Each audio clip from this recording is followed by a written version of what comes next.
Bonjour tout le monde, bienvenue sur une nouvelle vidéo de sorcellerie.net. Je suis Zelda et aujourd'hui on va parler des familiers.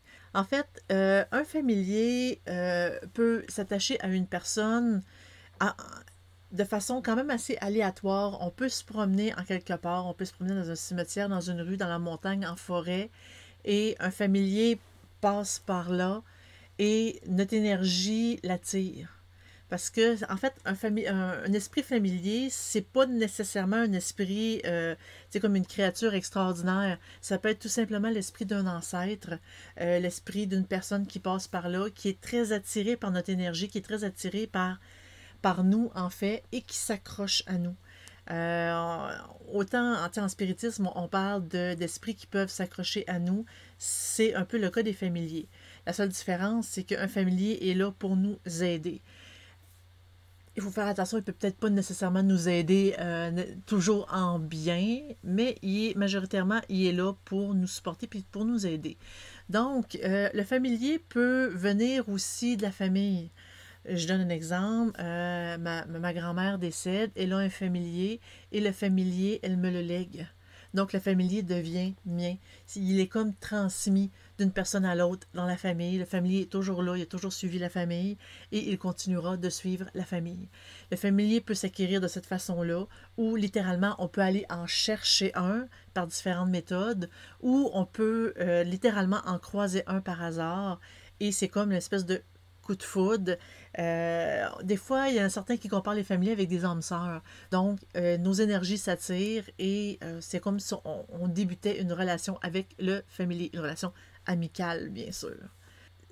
Les familiers, ils sont pas nécessairement toujours bons. Euh, on peut, tu sais, il y a différentes formes de familiers. Il y en a qui sont puissants, très puissants. Il y en a qui le sont beaucoup moins. Il y en a qui sont intelligents. Il y en a qui le sont beaucoup moins.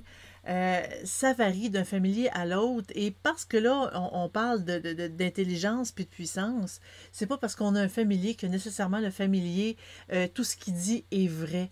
Parce que un esprit, par exemple, l'esprit de mon ancêtre, lui, il connaît ce qu'il connaissait ou ce qu'il peut apprendre après sa mort. Mais un esprit qui est mort a de la difficulté à apprendre. Il reste accroché sur ce qu'il savait dans sa vie. Fait que souvent, un familier va nous conseiller comme un ami, comme un meilleur ami, comme un parent peut nous conseiller dans notre vie, mais il est là, nous, on doit simplement réfléchir sur ce qu'il nous dit, mais pas nécessairement suivre tout ce qu'il nous demande. Un familier ne peut pas dire tu vas, par exemple, te déshabiller, te promener nu à l'extérieur. Un familier, normalement, fait pas ça. Il peut le suggérer, mais c'est à nous de juger si ça a du bon sens ce qu'il dit. Euh, c'est une espèce d'échange de services, de compréhension, de relation amicale qu'on a avec notre familier. Et souvent, le familier, on peut l'attirer, on peut euh, attraper un familier puis l'attacher à nous, le forcer d'un sens à rester avec nous.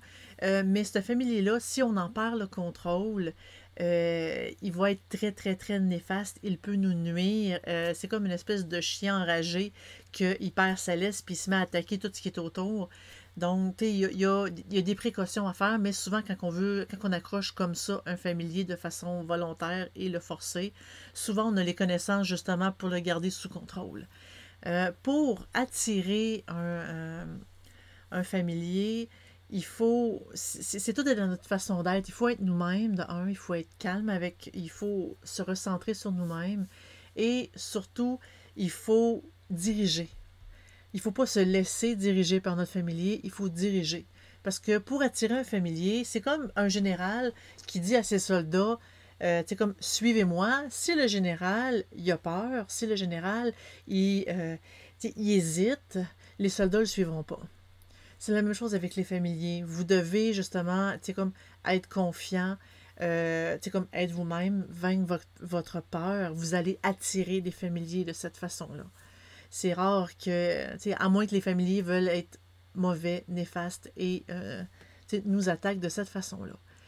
On ne doit pas être dépendant des familiers. C'est plus comme une relation.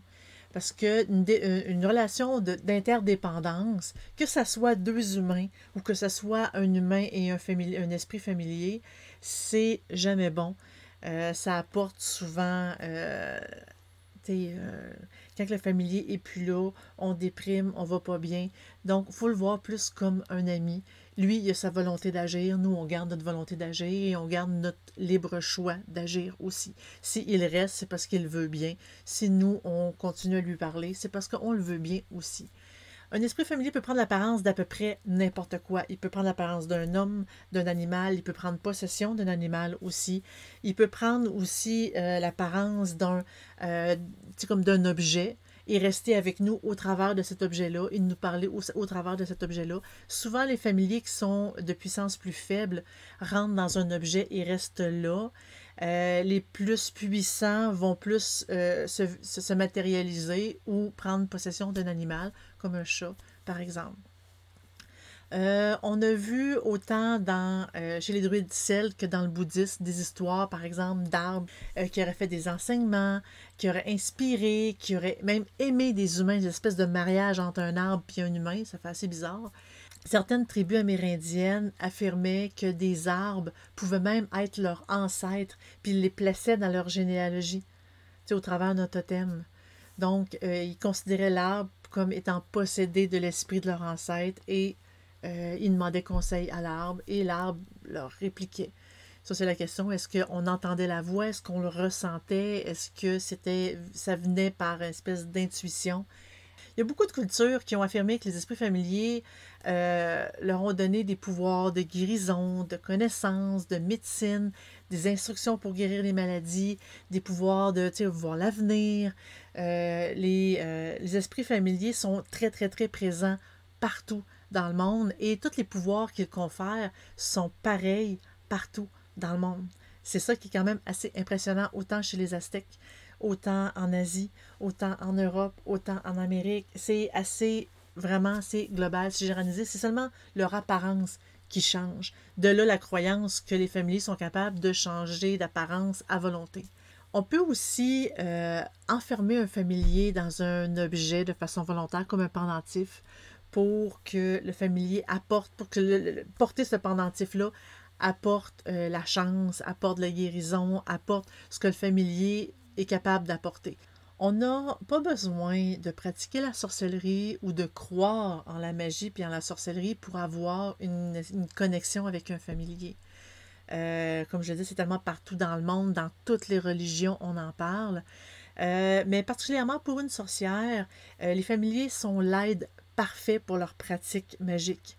Ils sont là pour contribuer à l'énergie, à amener. Ils sont là pour supporter les sortilèges et les rituels. Et aussi, ils sont sensitifs. Donc, aussitôt qu'ils ont une espèce de radar, aussitôt qu'il y a de l'énergie négative ou qu'il y a des énergies nocives, ils réagissent automatiquement pour essayer comme d'aider la sorcière, de protéger la sorcière. Ils sont là, la sorcière ou le sorcier. Ils sont là vraiment pour ça, pour les supporter. Comment qu'on peut savoir qu'un esprit familier est là? Il y a différentes façons. C'est sûr que il y a des personnes, ça dépend de la façon que nous, on est capable de capter les énergies. Si on est plus sensitif, on va le ressentir, la présence. On va sentir. Si on est plus visuel, par exemple, on peut voir l'entité, on peut voir le familier. Auditif, on va plus les entendre. Mais des fois, juste les odeurs peut nous aviser qu'il y a quelqu'un parmi nous. Si, par exemple, puis une odeur, je parle de qui n'ont pas de source physique, là. Bon, présentement, ici, j'ai aucune odeur, j'ai pas fait de brûler d'encens, j'ai pas de parfum, pas rien. Mais soudainement, il me vient le parfum de ma grand-mère. C'est un signe. Ça veut dire que ma grand-mère, elle vient me voir. C'est sa façon de se manifester à moi. C'est sa façon de me dire « Hey, je suis là, je te protège, je suis avec toi. » C'est sa façon d'être là. Les odeurs varient d'une entité à l'autre. Ils varient d'une personne à l'autre. C'est comme ça qu'on peut aussi sentir de façon olfactive les familiers, les esprits qui nous entourent.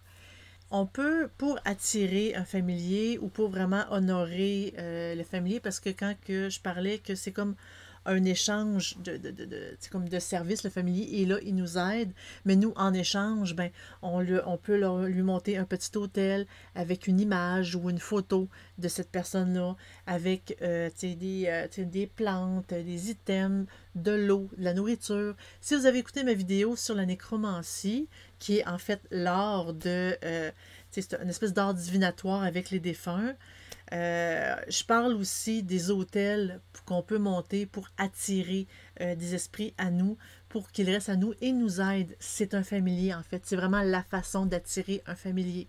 On crée un hôtel, on lui parle, et le familier et l'esprit finit par nous parler. Éventuellement, s'il accepte de nous aider, ben, il nous suit. Il peut nous fournir de l'information, il peut comme voir l'avenir, il peut nous informer, tout dépendant de sa capacité. Si le familier, c'est un ancien sorcier, par exemple, l'esprit c'est un ancien sorcier, ben, il pourrait nous aider, nous apprendre des choses, nous donner des pouvoirs.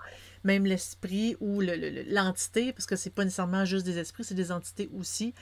Quand je parle d'entité, ça peut être des égrégores, une espèce de concentré d'énergie qui est tellement concentré, qui a tellement d'énergie à l'intérieur qu'il a commencé à agir par lui-même.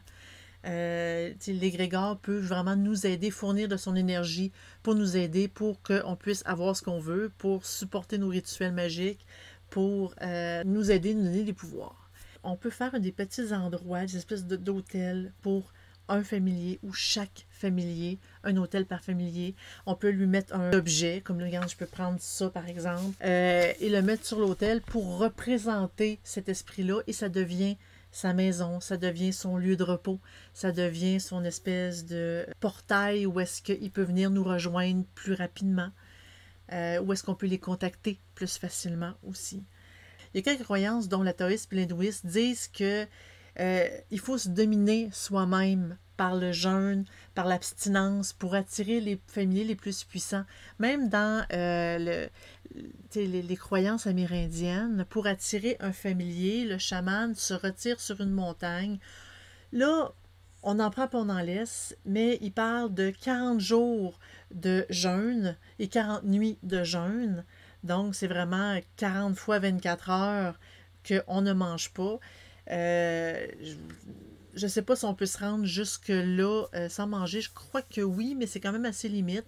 Et le chaman tombe dans un état second où est-ce que le familier peut plus le reconnaître, et plus que on est capable de se dominer, plus qu'on est capable de comme s'auto-torturer, ben plus puissant le familier on va attirer. Puis ce familier-là, avec notre dévotion, avec comme notre domination de notre corps, ben il va être plus prêt à nous servir, à nous suivre partout dans tous nos projets. Les échanges, parce que les familiers sont pas juste là pour nous aider puis ils n'ont rien en retour. Les échanges, c'est souvent de la nourriture, des actions ou des tâches, des familiers qui disent hey, moi j'aimerais ça que voir telle chose, donc on amène le familier à telle place ou on lui donne certaines choses. Il y a certains familiers qui adorent l'alcool, mais si le familier, en fait, si l'esprit était un alcoolique dans sa vie, c'est pas une bonne idée. Mais on leur donne comme des espèces de gâteries parce que oui, ils peuvent comme prendre de l'énergie de la nourriture et de l'eau qu'on leur donne. Et là, je vais parler de sexe. Fait que là, je m'excuse pour les enfants si vous nous écoutez. Je vais parler de sexe. En fait, le sexe avec les familiers, ça existe. Sincèrement, je le recommande pas parce que aussitôt que on accepte une intimité avec un esprit, c'est ouvert à la possession. Puis on n'aime pas ça, la possession. On veut pas qu'un esprit prenne le contrôle de nous parce que c'est nous qui veulent le contrôler et non pas l'inverse. Donc, il faut faire vraiment attention. On parle aussi d'utiliser l'espèce d'énergie sexuelle pour attirer un esprit familier. Le célibat est souvent utilisé pour acquérir des pouvoirs spirituels. Il y a certaines religions qui en parlent, dont, par exemple, les prêtres sont célibataires pour plus s'approcher du Saint-Esprit. Il y a aussi les nombreux oracles dans l'histoire, autant comme dans la Grèce antique, par exemple, qu'ils n'ont pas le droit au sexe. Les vierges sont littéralement comme castrées. souvent c'est eux-mêmes qui le font parce qu'il y a déjà des histoires qui racontent qu'il y a des hommes qui ils se le sont littéralement coupés, leurs membres, pour pouvoir avoir les familiers les plus puissants, vraiment c'est comme le sexe fini, ne plus, pour pouvoir avoir des pouvoirs. Il y en a que dans la Grèce antique, par exemple, qui arrêtent le sexe pour attirer les muses, pour les aider, pour les inspirer, pour leur donner des enseignements. Il y a les Vestales qu'on parle aussi à Rome, que c'est comme des espèces de prêtresses vierges qui sont comme des oracles, qui sont là pour donner des conseils, pour faire des prophéties. Aussitôt qu'elles ne sont plus vierges, c'est fini, ils ne peuvent plus être Vestales.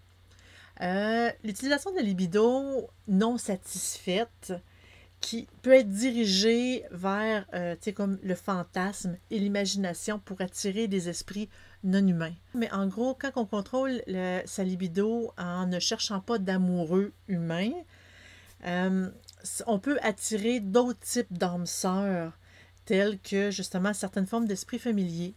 Il y a un lien quand même assez facile des personnes qui sont célibataires ou qui sont veufs, donc qui n'ont pas de sexe, qui ont souvent des familiers, ce genre de personnes-là.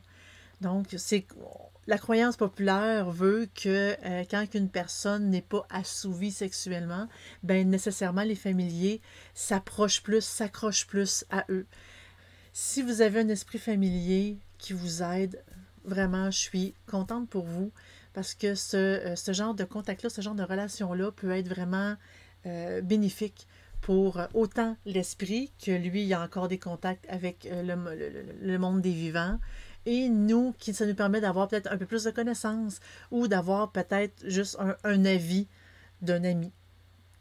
Donc, si vous avez si vous avez un familier, si vous avez des expériences à ce niveau-là, je serais vraiment heureuse de pouvoir vous lire, de pouvoir avoir vos commentaires.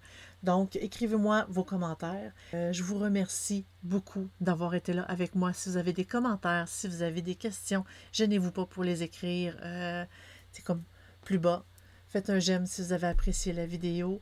Vous pouvez venir nous voir sur sorcellerie.net ou sur Discord. Quand vous allez sur sorcellerie.net, il y a tous les liens en haut pour aller voir nos vidéos, écouter nos podcasts. Il en sort un par semaine sur des sujets très différents. Gênez-vous pas, venez nous voir. Merci beaucoup et je vous dis au revoir. À la prochaine.